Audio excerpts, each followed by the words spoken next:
in collaborazione con Glam Vision e K-Facli. Tragico incidente in galleria a Martignano. La vittima è Donato Narciso, 58 anni, notaio.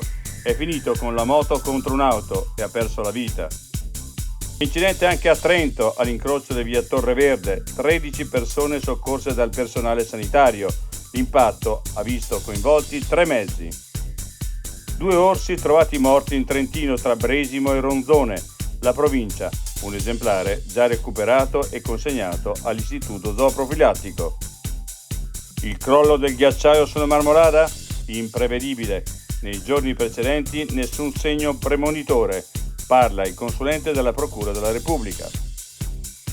A Trento arriva un'hamburgeria elegante. In città apre infatti un nuovo locale. I 3 proprietari, a metà tra fast food e ristorante di alto livello. I difetti visivi sono tanti: miopia, astigmatismo, ipermetropia. Il pregio è correggerli con occhiali davvero glam. Con Glam Vision puoi prenotare l'analisi gratuita della vista e poi sfoggiare i tuoi nuovi occhiali che possiamo creare per te. Scopri di più su glamvision.it.